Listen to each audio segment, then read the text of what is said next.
Kalau biasanya bayi disebut menggemaskan, bayi yang satu ini lebih pantas disebut mengerikan, berarti buruk, dan juga biadab. Yes, ini adalah cerita dari Kim Ki-sun, sebuah pemimpin sekte Baby Garden di Korea yang meminta pengikutnya untuk memanggil dirinya Agaya atau bayi. Cerita ini dulu sempat viral dan sekarang diangkat dalam sebuah serial Netflix. Gimana sih kisah sadis dari pemimpin sekte ini? Yuk kita bahas di What's the Story.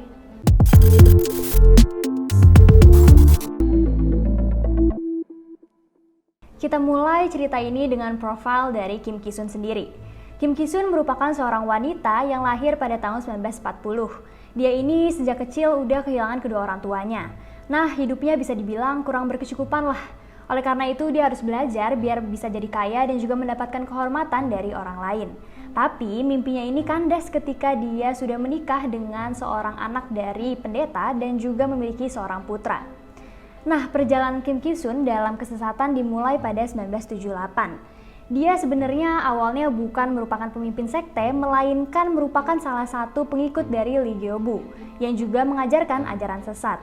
Nah, Kim Ki-sun ini kelihatannya kayak pengikut yang setia banget dari Lee Gyo-bu, tapi ternyata dia mengambil kesempatan dan juga memanfaatkan hal tersebut untuk keuntungan pribadinya. Suatu ketika Lee Gyo-bu ini masuk penjara selama 2 tahun 6 bulan. Ya, ajaran sesatnya ini lama-kelamaan kecium lah sama orang lain. Gimana enggak, pada saat itu setiap ajarannya itu dia seringkali memukul pengikutnya nih. Dan juga ada suatu saat dimana dia punya suatu ritual, pengikut-pengikutnya ini tuh pada nari-nari gitu dan satu demi satu melepas pakaiannya sampai telanjang. Gila banget kan?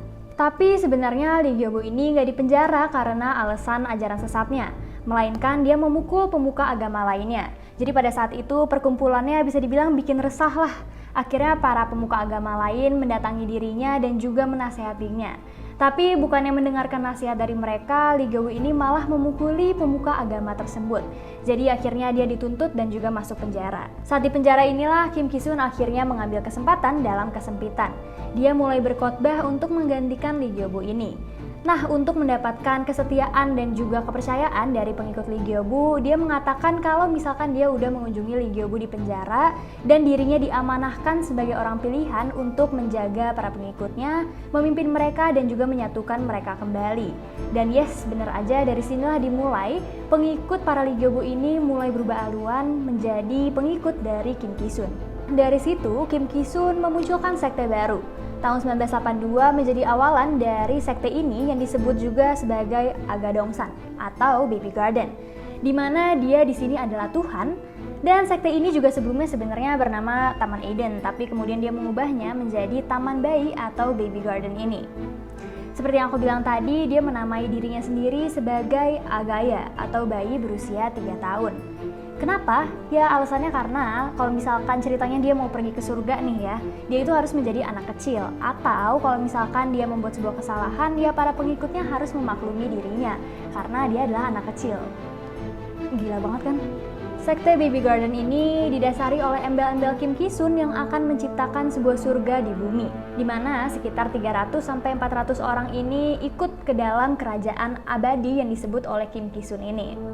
Nah, cara dia menarik simpati atau menarik perhatian lah kepercayaan dari para pengikutnya adalah dengan mengatakan kalau kiamat bakal datang dan hanya pengikutnya atau orang-orang terpilih yang bisa masuk ke kerajaan abadi ini, yaitu Baby Garden. Doktrin yang dibuat oleh Kim Ki-sun ini dinamakan cinta.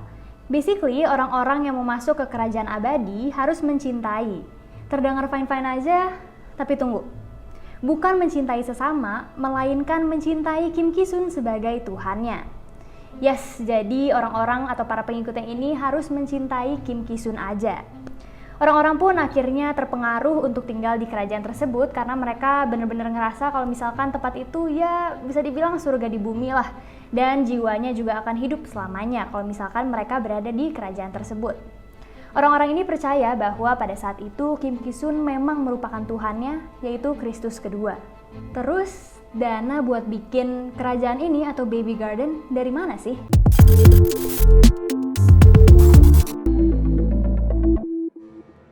Buat ngebangun what she called sebuah kerajaan abadi, Para pengikutnya ini diharuskan untuk menghasilkan uang. Bahkan pada saat para pengikut baru masuk nih ke kerajaan tersebut, mereka harus memberikan uang yang mereka miliki. Pada saat itu ada yang sampai ngasih 20 juta won kepada Kim Ki-sun. Tapi untuk mereka yang kurang berkecukupan lah, mereka ini harus kerja keras dengan cara menjual barang-barang atau makanan dari pagi buta. Bahkan kabarnya mereka harus bekerja selama 18 jam full. Yes, ini benar-benar bisa dibilang perbudakan ya sebenarnya jatuhnya. Jadi selain ajaran sesat, memang bisnis dari Baby Garden ini nggak berputar di situ aja, tapi mulai dari bidang logistik bahkan sampai masuk ke dunia musik sekalipun. Kalau misalkan dipikir-pikir, apakah dari awal sebenarnya niat dari Kim Ki-sun ini mencari masa untuk memperkaya diri sendiri? Well, yang jelas para pengikutnya ini kerja rodi alias nggak dibayar. Jadi segala penghasilan yang masuk itu ya ke Kim Ki-sun doang. Akhirnya uang tersebut digunakan untuk memperluas wilayah Baby Garden ini. Ya, doktrin awalnya sebenarnya adalah ayo kita bangun surga bersama-sama. Padahal sih sebenarnya ini adalah neraka bagi para pengikutnya. Terus apa sih aturan yang harus diterapkan dalam kerajaan abadi ini atau dalam sekte Baby Garden? Jadi ada 3 hal yang harus dilepas oleh para pengikutnya. Yang pertama adalah kasih sayang, yang kedua adalah hasrat seksual, dan yang ketiga adalah barang material. Pertama, kasih sayang, berarti obsesi terhadap keluarga. Di sini maksudnya adalah mereka itu nggak boleh punya rasa sedikit pun kepada anggota keluarganya. Mau itu anak, orang tua, atau pasangan sekalipun, pokoknya benar-benar nggak boleh. Mereka harus memandang orang lain yang ada dalam sekte tersebut sebagai anggota dari Baby Garden ini. Singkatnya, masing-masing dari pengikut tersebut harus memutus hubungan dengan anggota keluarga mereka. Bahkan pada saat itu ada salah satu pengikut yang mengaku bahwa dirinya mungkin bersedia untuk membunuh kedua orang tuanya hanya karena suruhan dari Kim Ki-sun. Biadab banget nggak tuh? Kedua, hasrat seksual berarti obsesi terhadap lawan jenis. Maksudnya adalah para pengikutnya hanya boleh mencintai Tuhannya, which is Kim Ki-sun. Jadi berkencan dan mencintai lawan jenis dianggap sebagai berzina dan juga berdosa. Singkatnya, para pengikut nggak boleh mencintai satupun orang di dunia ini kecuali Kim Ki-sun. Dengan adanya aturan ini, di tempat tersebut perempuan dan juga laki-laki tempatnya tuh dipisah biar mereka nggak menumbuhkan rasa sedikit pun kepada lawan jenis. Dikatakan juga bahwa hubungan asmara dan perilaku serupa akan dianggap dan diperlakukan sebagai budak. Bahkan saat itu ada adik kakak yang disuruh oleh Kim Ki-sun untuk memukuli ibunya sendiri. Yes, pada saat itu Kim Ki-sun mengatakan kalau misalkan ibunya itu kerasukan setan dan sampai memeluk dan juga berhubungan badan dengan pria lain nih. Hanya melalui suruhan tersebut, adik dan kakak tersebut beneran memukuli ibunya, bahkan sampai orang-orang lain itu ikutan memukuli ibu tersebut. Ketiga, barang material, berarti obsesi terhadap barang.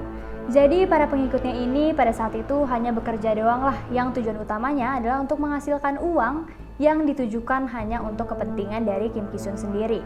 Bangunan dari Baby Garden aja sebenarnya dibangun oleh para pengikutnya sendiri.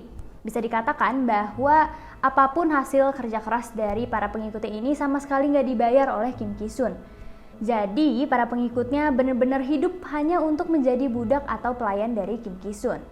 Mereka hanya bertani, berdagang, ataupun memasak pada saat itu. Saking gak punya kebebasan dan kehidupan yang dikekang, bahkan anak kecil yang berusia sekitar SD ataupun SMP disuruh jualan nih sama si Kim Ki-sun ini.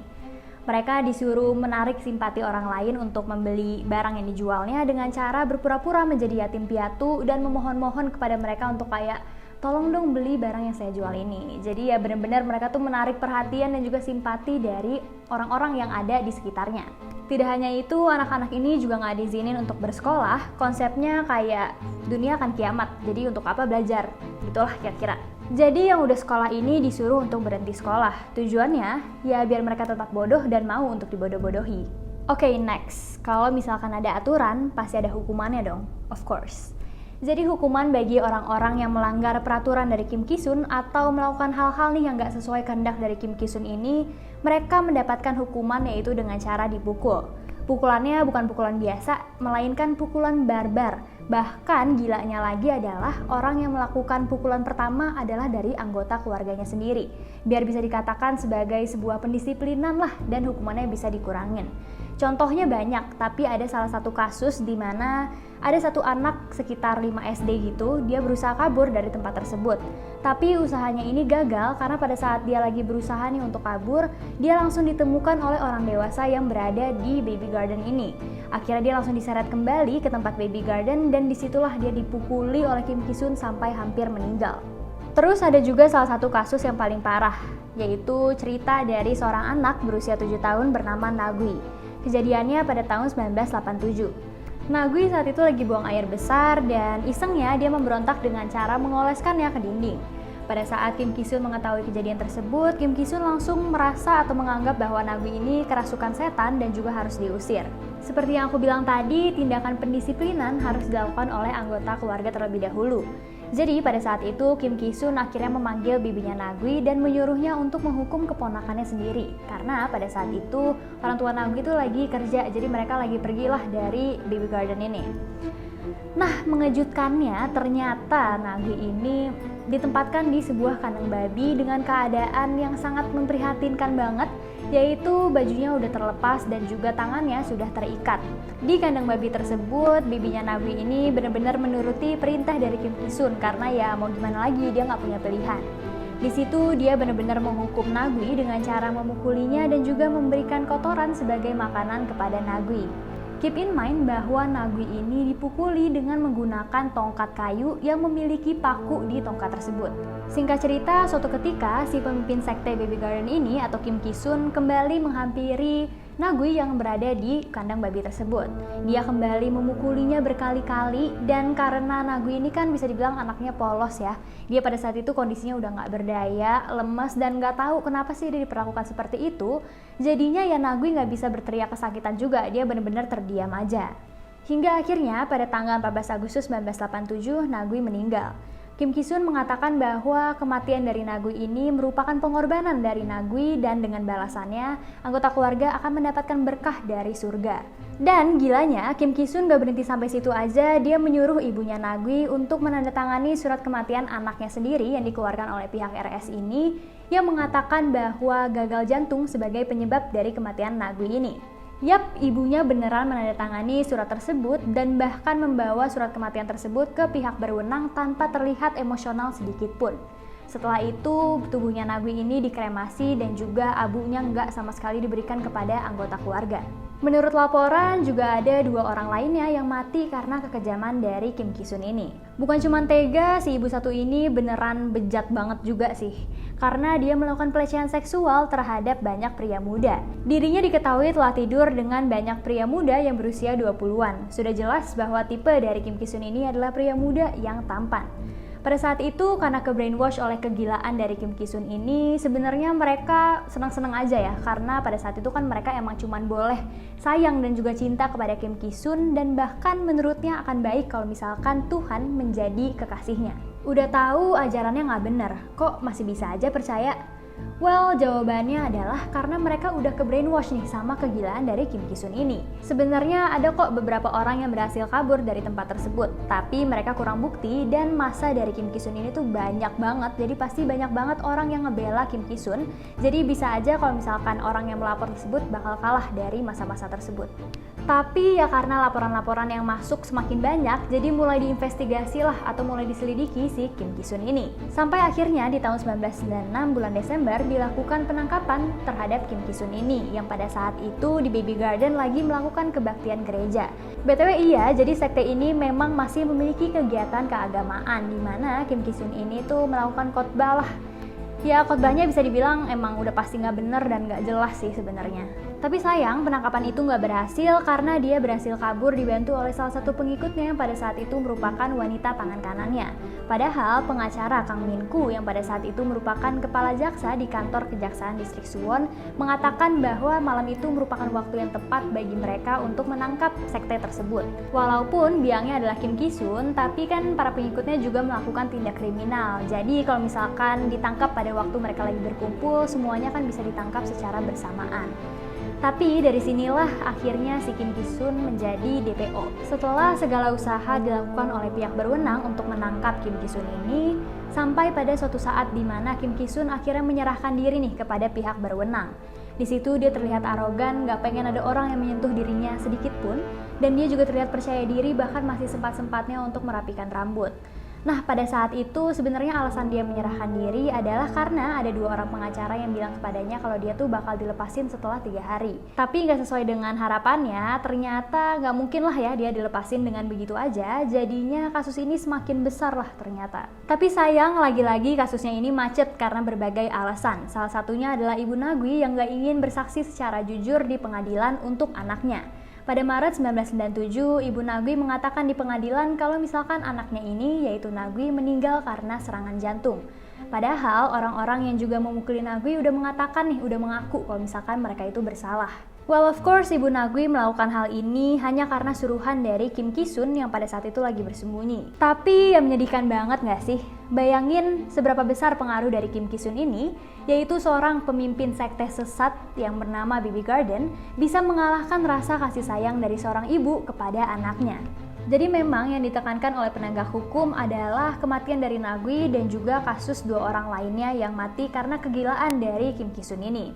Hal ini karena ketiga kasus tersebut bisa membuat Kim Ki-sun mendapatkan hukuman yang sangat besar. Dan kehakiman sendiri sebenarnya telah memutuskan pada 1998 kalau kelompok dari sekte Baby Garden ini bukanlah kelompok keagamaan, melainkan koperasi masyarakat. Hal tersebut karena nggak adanya aktivitas terkait ajakan-ajakan untuk memasuki agama Agadongsan atau sekte tersebut. Awalnya jaksa menuntut hukuman mati, tapi karena kurang bukti dan juga nggak ada jasad atas orang-orang yang dibunuh oleh Kim Ki-sun ini, at the end Kim Ki-sun hanya dijatuhi hukuman 4 tahun penjara dengan denda 5,6 miliar won, yang kalau misalkan dari kurs sekarang sih mungkin sekitar 65 miliar rupiah. Hukuman ini diberikan bukan karena pembunuhan atau penipuan, tapi lebih karena pencucian uang dan juga masalah perpajakan. Sebenarnya untuk kasus Nagui sendiri, Nagui dinyatakan bahwa dia dipukul dan juga dibunuh, tapi si pemimpin sekte gila ini tuh mengatakan kalau misalkan dia nggak berencana dan juga nggak niat sedikit pun untuk membunuh Nagui, tapi hanya untuk mendisiplinkan Nagui aja. Setelah itu Kim Ki-sun membayar hukuman dendanya dan juga dia dibebaskan. Setelah bebas, Kim Ki-sun ini udah nggak berkecimpung lagi di dunia keagamaan. Tapi she's still living her best life melalui lini usaha atau lini bisnis dari Baby Garden ini. Terdapat website yang sampai saat ini masih beroperasi bernama Sinara Record, sebuah distributor album K-pop mulai dari Blackpink hingga BTS. Diketahui bahwa banyak banget orang yang membeli album dari website tersebut. Ada yang pernah beli di sana? Kalau store-nya sendiri sih sebenarnya udah tutup dari 2020, tapi websitenya masih bisa diakses sampai saat ini. Sinara Record ini punya sebuah tagline atau visi yang berbunyi Sinara, A World of Sing, Dance, and Laughter. Tagline ini 11-12 sama ajaran dari sekte Baby Garden, yaitu 3 poin: nyanyian, tarian, dan juga tawa. Gila banget ya.